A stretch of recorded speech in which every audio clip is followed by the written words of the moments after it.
Can you hear me okay? All right. So it's really nice to see all the love and dedication that goes into this review.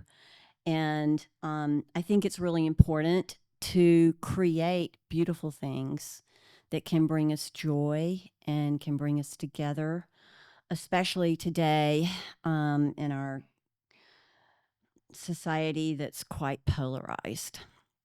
And so, what I'd like to do prior to reading my poem is just tell you a little bit about what inspired the poem.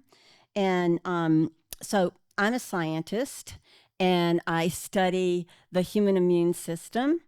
And during my spare time, during my career, I would write poetry and stories. And poetry is really a counterbalance to science for me. I see people nodding, so I have other scientists in the audience. Um, anyway, so all my publications are in peer-reviewed science journals, and not literary journals. And basically, I kind of think of myself as a scientist with a drawer full of poems, essentially. So this particular poem came from a time when I was living in the San Francisco Bay Area and I was working in the biopharmaceutical industry. Um, I was examining the effect of therapeutic drugs on patients, looking at their immune systems and the immune responses. And these were primarily therapies for cancer and autoimmune disease. And so, this is really intense work, lots of deadlines. And so, to slow down from the pace of work, my husband and daughter and I would visit the Cantor Arts Museum on the Stanford University campus. And basically, this poem is inspired by a painting in that museum by Richard Diebenkorn, and it's from his Ocean Park series that he did in this particular painting in 1976. But I had never seen a Richard Diebenkorn before. But when I first saw this painting, I was immediately drawn in. First of all, it's huge.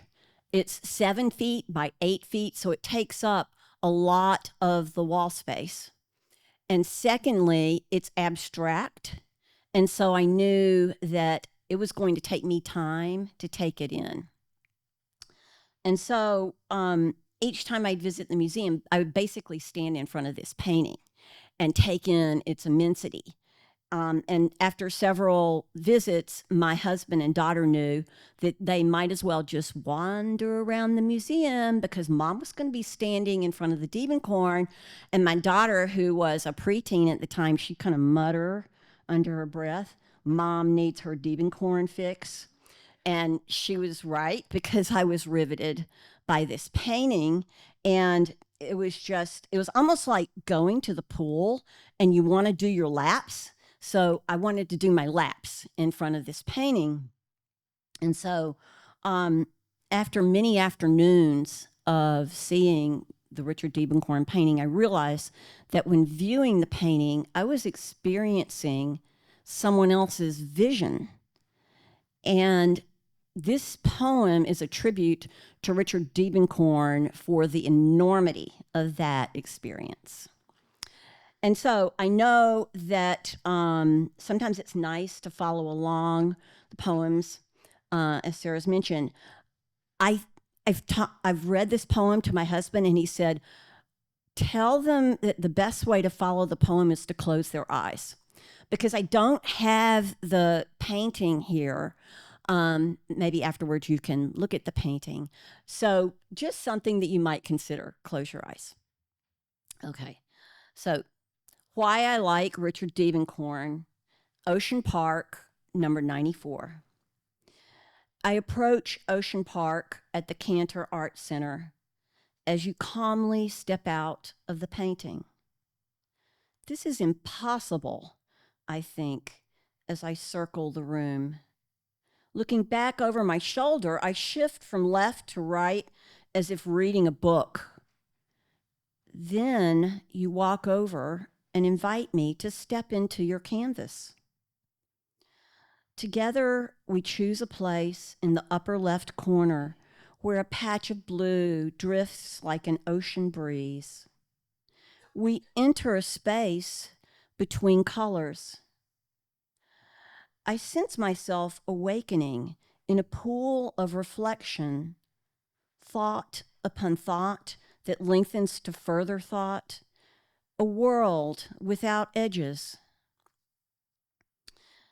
Now I don't know where I am as I dive into angles juxtaposed against each other, opposites seeking synchrony, conflict seeking balance. Somehow, I emerge from a panel of gray, swimming into the present, my eyes opened and cleansed. Then you turn away from me. You close your hands together and move into a dark recess of the canvas, a night only you can understand. You, Richard Diebenkorn, step back into your painting. Like an actor after the last round of applause, you bow to me and wave goodbye.